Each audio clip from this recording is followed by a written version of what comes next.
جب ایک نبی کہتا ہے کہ اس دنیا کا سب سے بڑا عالم میں ہوں تو اللہ تبارک و تعالیٰ اس نبی کے پاس وہی بھیجتے ہیں کہ اس دنیا میں ہمارا ایک بندہ موجود ہے جو تجھ سے بھی زیادہ علم کا سیکھنے والا ہے، اور وہ شخص ایسا کہ ایک ناؤ میں سوراخ کر دیتا ہے، ایک بچے کی جان لے لیتا ہے، اور ایک شہر کے اندر دیوار کو صحیح کرتا ہے، مزدوری بھی نہیں لیتا۔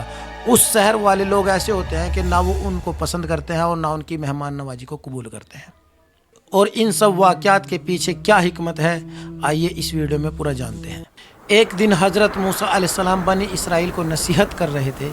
اسی نصیحت کے دوران بنی اسرائیل کا ایک شخص کھڑا ہوا اور اس نے سوال کیا، دنیا میں سب سے زیادہ علم کس کے پاس ہے؟ جس پر حضرت موسیٰ علیہ السلام نے جواب دیا کہ میرے پاس۔ اس پر اللہ تبارک و تعالیٰ نے وہی بھیجی کہ ہمارے بندوں میں ایک شخص دنیا کے اندر ایسا بھی موجود ہے جس کا علم تم سے بھی کہیں زیادہ ہے۔ اس پر حضرت موسیٰ علیہ السلام کو یہ تمنا ہوئی کہ وہ اس شخص سے ملے، اور انہوں نے اللہ تبارک و تعالیٰ سے اس کی اجازت مانگی۔ انہوں نے اپنے ساتھی یوشع بن نون کو ساتھ لیا اور اس کی تلاش میں نکل گئے۔ اللہ تبارک و تعالیٰ نے انہیں ایک نشانی بتائی تھی کہ جہاں پر بھی یہ مچھلی زندہ ہو کر سمندر میں چلی جائے گی وہیں پر تمہیں ہمارا وہ بندہ مل جائے گا۔ سفر کے دوران دونوں ایک چٹان کے پاس سو گئے جہاں پر وہ مچھلی زندہ ہو کر پانی کے اندر چلی گئی۔ یوشع بن نون حضرت موسیٰ علیہ السلام کو یہ بتانا بھول گئے اور اس کے بعد سفر جاری کیا۔ جب تھوڑا آگے جا کر بھوک کا احساس ہوا تو حضرت یوشع بن نون نے کہا کہ فلاں جگہ پر جہاں ہم چٹان کے پاس آرام کر رہے تھے وہ مچھلی زندہ ہو کر سمندر میں چلی گئی تھی۔ جس پر حضرت موسیٰ علیہ السلام نے کہا کہ ہمیں اسی جگہ کی تو تلاش تھی۔ اس کے بعد وہ دونوں واپس آئے اور وہاں پر ان کی ملاقات ہوئی حضرت خضر علیہ السلام سے۔ حضرت موسیٰ علیہ السلام نے خضر علیہ السلام سے پوچھا کہ کیا میں آپ کے ساتھ رہ سکتا ہوں تاکہ میں وہ علم سیکھ سکوں جو اللہ تبارک و تعالیٰ نے آپ کو عطا کیا ہے۔ حضرت خضر علیہ السلام نے کہا کہ تم میرے ساتھ رہ کر صبر نہیں کر پاؤ گے۔ اس پر موسیٰ علیہ السلام نے کہا کہ وہ ساتھ بھی رہیں گے اور صبر بھی کریں گے۔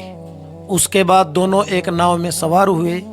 اس ناؤ والے نے ان سے کوئی پیسہ نہ لیا۔ جیسے ہی وہ ناؤ اپنے مقام پر پہنچی تو حضرت خضر علیہ السلام نے اس ناؤ کے اندر سوراخ کر دیا، جس پر حضرت موسیٰ علیہ السلام کہنے لگے کہ آپ اس کے اندر سوراخ کر رہے ہیں، کیا آپ ہم کو ڈبانا چاہتے ہیں؟ اس پر خضر علیہ السلام کہنے لگے میں نے کہا تھا کہ تم میرے ساتھ صبر نہیں کر پاؤ گے۔ اس پر حضرت موسیٰ علیہ السلام کہنے لگے کہ میں وعدہ کرتا ہوں کہ میں صبر کروں گا اور چپ رہوں گا۔ اس کے بعد ایک گاؤں کے اندر پہنچے، وہاں پر کچھ بچے کھیل رہے تھے۔ حضرت خضر علیہ السلام نے ایک بچے کو پکڑا اور اس کو جان سے مار دیا۔ اس پر حضرت موسیٰ علیہ السلام بہت پریشان ہوئے اور انہوں نے کہا کہ آپ نے ایک بے گناہ بچے کی جان کیوں لے لی؟ حضرت خضر علیہ السلام نے پھر وہی جواب دیا کہ میں نے کہا تھا کہ آپ صبر نہیں کر پائیں گے۔ اس کے بعد آگے ایک گاؤں میں پہنچے جہاں کے لوگوں نے ان کی مہمان نوازی کرنے سے صاف منع کر دیا، لیکن اس کے باوجود بھی حضرت خضر علیہ السلام نے وہاں پر ایک گھر کی دیوار کی مرمت کی اور اس دیوار کو بالکل صحیح کر دیا اور ان گھر والوں سے کوئی بھی مزدوری نہ لی۔ اس پر حضرت موسیٰ علیہ السلام کہنے لگے کہ اگر آپ چاہتے تو ان سے مزدوری لے سکتے تھے جس سے ہم کھانا کھا لیتے۔ اس پر حضرت خضر علیہ السلام کہنے لگے کہ میں نے کہا تھا کہ آپ صبر نہیں کر پائیں گے، اور ان سے کہا کہ اب آگے آپ کا راستہ الگ ہے اور میرا راستہ الگ۔ ان واقعات کی حکمت کیا ہے؟ حکمت سن کے آپ بھی حیران رہ جائیں گے۔ خضر علیہ السلام نے بتایا کہ ناؤ غریب شخص کی تھی، اور وہ غریب شخص جہاں پر جا رہا تھا وہاں کا بادشاہ بہت ظالم تھا۔ وہ جو اچھی بہتر ناؤ تھی ان کو وہاں کے لوگوں سے چھین رہا تھا، اس لیے اس ناؤ کے اندر نقص پیدا کر دیا تاکہ وہ اس ناؤ کو نہ چھین سکے۔ اور وہ لڑکا جس کو جان سے مارا تھا وہ بڑا ہو کر اپنے ماں باپ کو گمراہی میں ڈال دیتا۔ اللہ تبارک و تعالیٰ چاہتے ہیں کہ انہیں اس سے بہتر اولاد ملے۔ اور جس دیوار کی مرمت کی تھی وہ دیوار یتیم بچوں کی تھی جس کے نیچے خزانہ موجود تھا۔ وہ دیوار اگر اب گر جاتی تو وہاں کے لوگ ان سے وہ خزانہ چھین لیتے۔ انشاءاللہ جب وہ بچے بڑے ہوں گے تو وہ اس دیوار کے نیچے سے خود اپنا خزانہ نکال لیں گے۔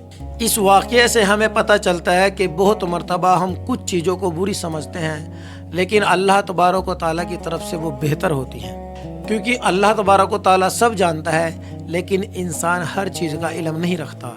اگر آپ کو ویڈیو اچھی لگے تو اس ویڈیو کو شیئر کریں اور ہمارے چینل کو سبسکرائب کر لیں۔